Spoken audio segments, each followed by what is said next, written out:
Good evening, everyone. Welcome to NTD Tonight. I'm David Zhang. Here is a preview of some of today's top stories. Former President Trump lashing out at President Biden's immigration policy, causing the Biden campaign to compare him to Hitler. A YouTube vlogger pleads guilty to child abuse charges. Does she show regret? More on her ongoing court case. An outspoken critic of Chinese Communist Party went on trial in Hong Kong. The 76-year-old has been behind bars for over 2.5 years. First up, in Reno, thousands cheered former President Trump's stance on immigration. He warned that hidden threats are infiltrating America. NTD's Arlene Richards has more details. President Trump is pledging to bring the U.S. back. Not one thing has gotten better under crooked Joe Biden. In Nevada Sunday, Trump lashed out at President Biden's immigration policies. You're also much, much safer when President Trump was in the White House. Drugs, criminals, gang members, and terrorists are pouring into our country at record levels. We've never seen anything like it. They're taking over our cities. The former president cited troubling situations involving illegal immigrants. Just days ago, we learned that an illegal alien wanted for murder in Mexico secretly violated our border and was discovered in Las Vegas. They believe he's killed 2 people. The focus on immigration comes as the Biden administration works with Congress to negotiate a border security deal. Shifting to a tougher border policy could gain Biden more moderate and independent votes in the general election. Trump told a record-breaking crowd in Reno that there are hints of a hidden threat infiltrating America. You know, they're coming in 27,000 Chinese men aged 20 to 24, 25. No women, no older people, no younger people. About 20 to 24, 25 years old, the perfect age for an army. Trump emphasized his intention to clamp down on illegal immigration despite facing criticism for some of his remarks, like telling a New Hampshire audience that illegal immigration was, quote, poisoning the blood of our country.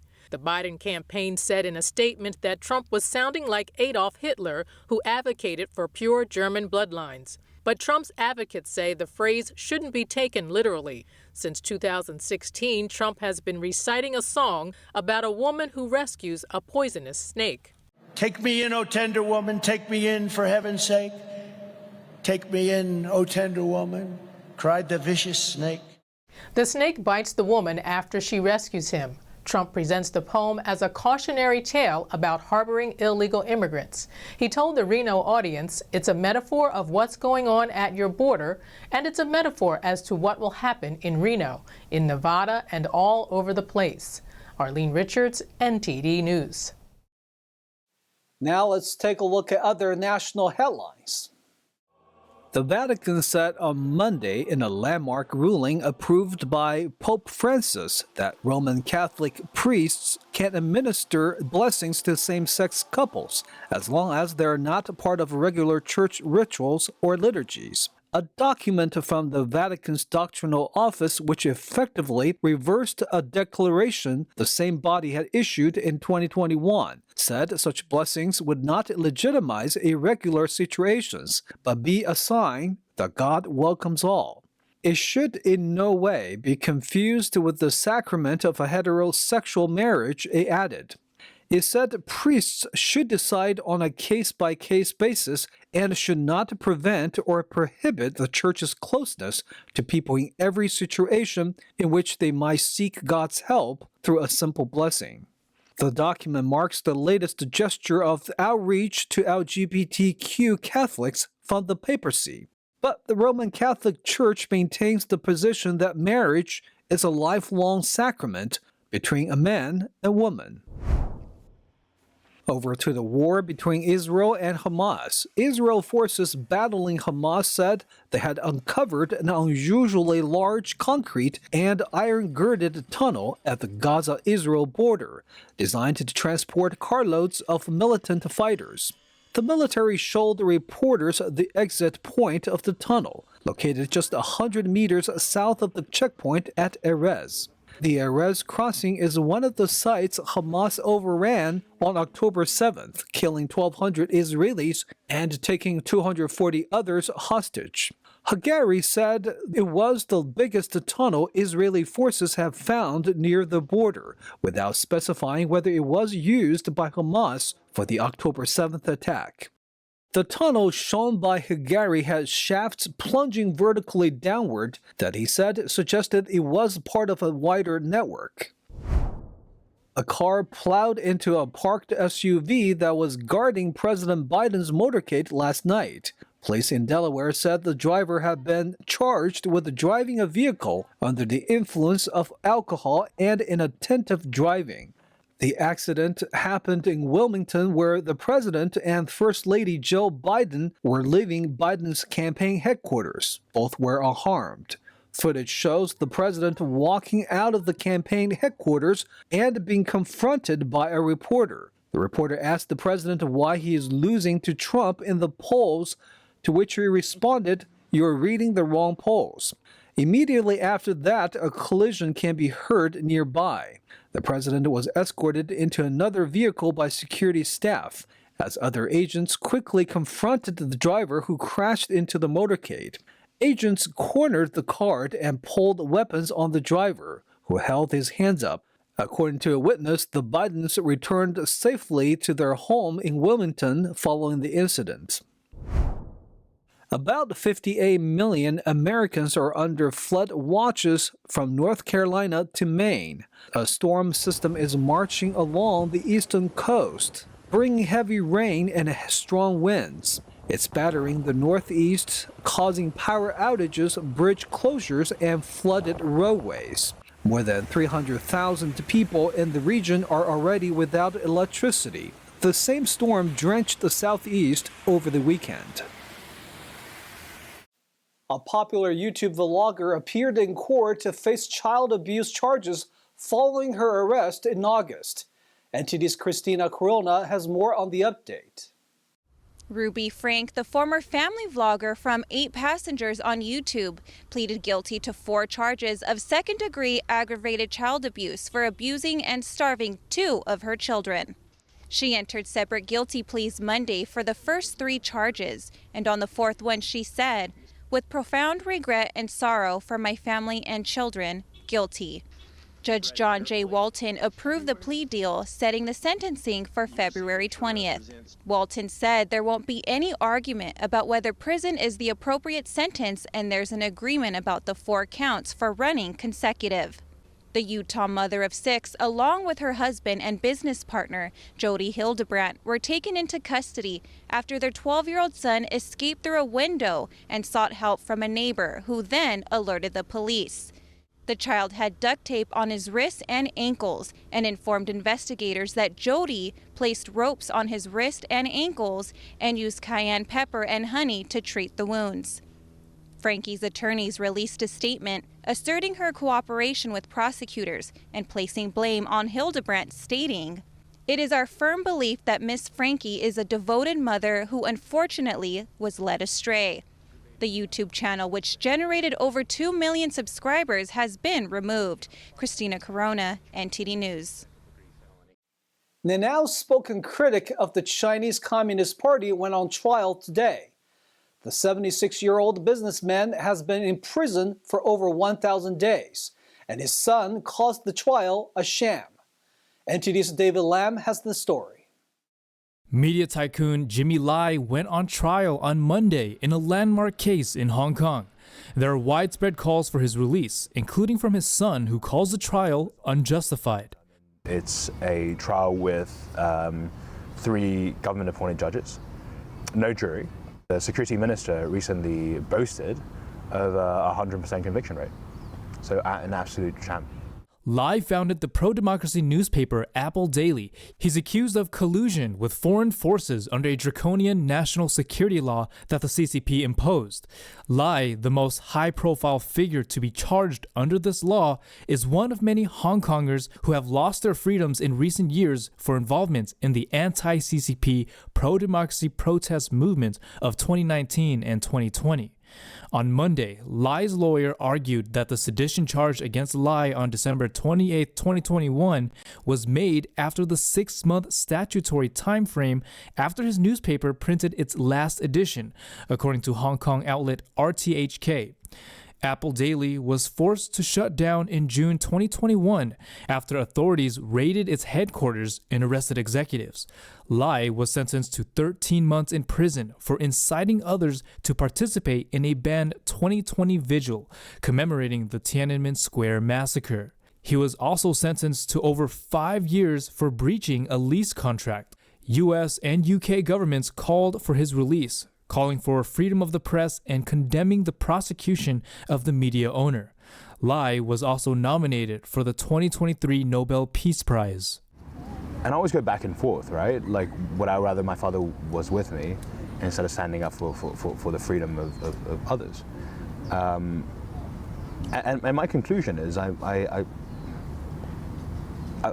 tremendously inspired by him, and I'm very proud that he's my dad. It takes a lot of, what he's doing takes a lot of courage. Lai's trial was open to the public and is expected to last 80 days. David Lam, NTD News. We'll take a short break now, everybody, but here is a look at what we have for you when we come back. Visitors planning to go to Maui may need to cancel plans. Hawaii's governor is asking property owners to offer their places up to fire refugees for the long term. A couple has been arrested in connection with the death of a 23-year-old. Among the suspects is a Stockton NBA player. Animal Kingdom welcomes a new baby elephant. See why they are calling the new birth extra special. Those stories and more coming up on NTD Tonight.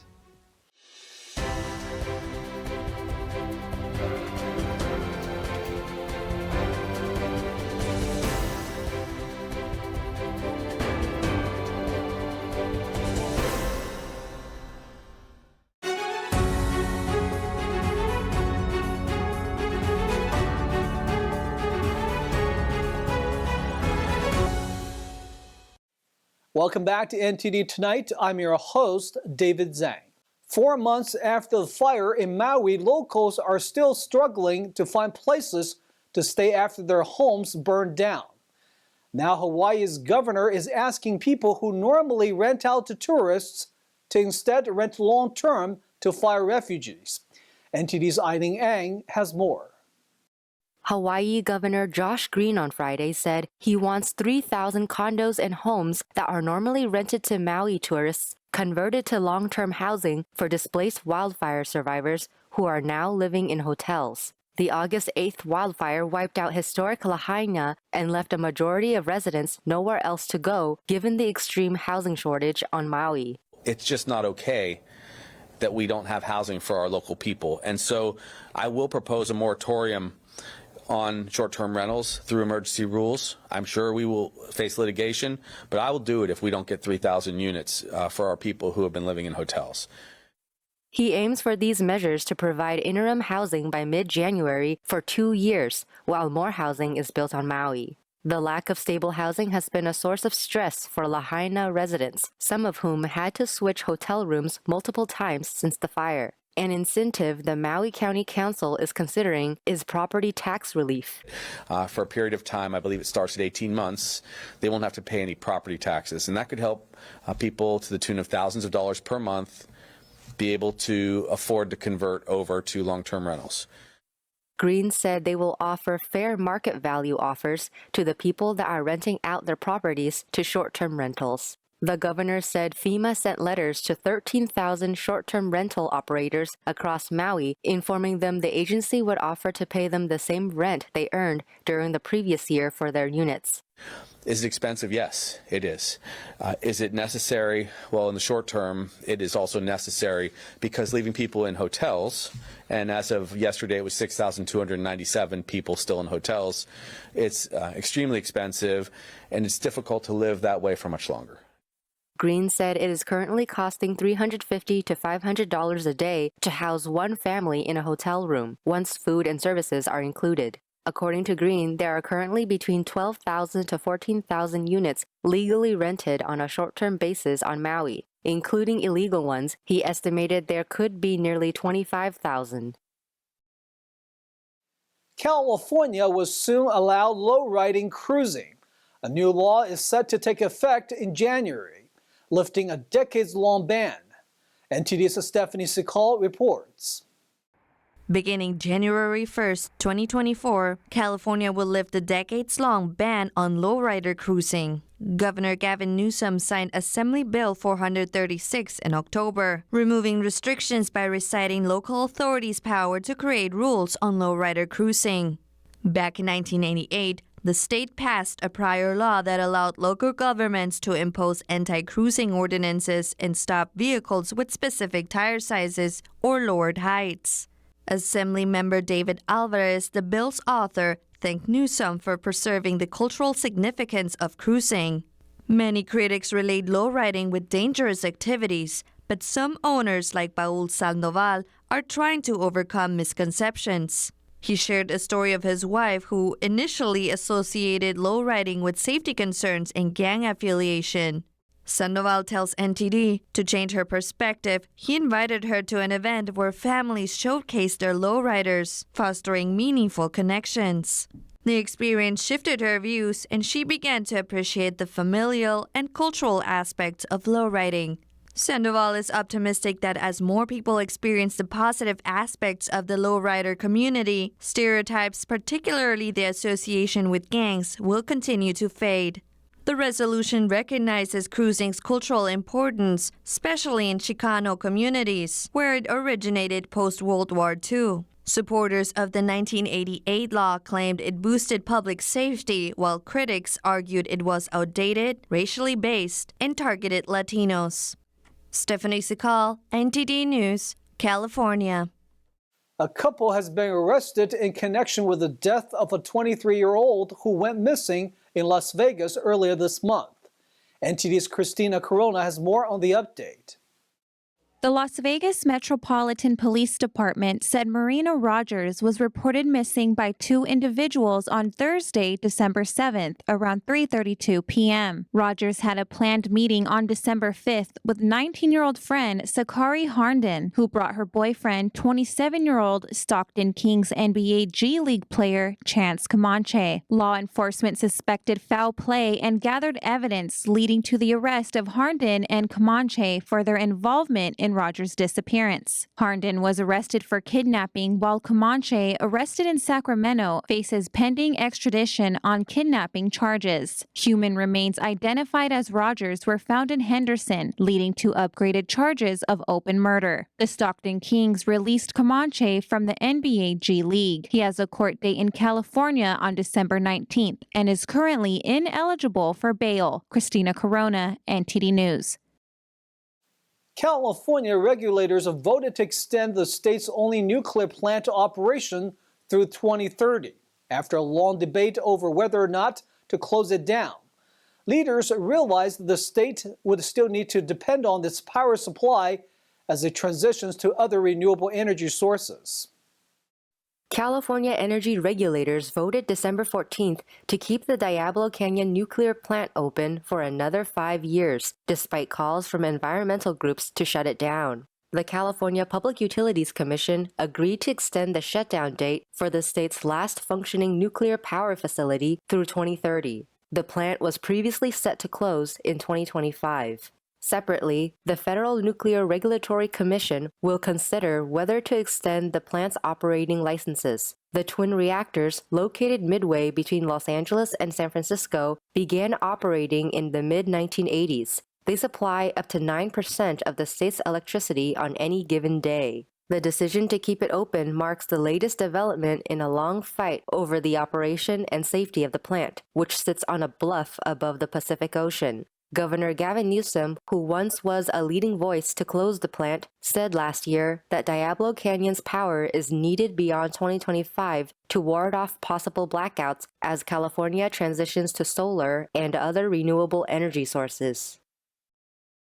For the first time in 7 years, an elephant calf was born at Disney's Animal Kingdom.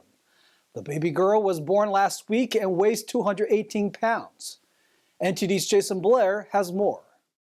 Meet Cora, the newest elephant at Disney's Animal Kingdom in Bay Lake, Florida. The proud first-time mom, Nadira, was pregnant for 22 months before giving birth on Wednesday. The park says the birth is extra special because Nadira was also born at Animal Kingdom. This makes baby Cora the first second-generation elephant born at the park. Nadira and Cora are African elephants, the largest land mammals on Earth. The International Union for Conservation of Nature lists them as critically endangered. The calf and mother will continue bonding for several days before joining the rest of the herd. Jason Blair, NTD News. That's all we've got for you tonight. We would like you to join us again on NTD Tonight every weekday at 9 p.m. I'm David Zhang. Have a wonderful evening.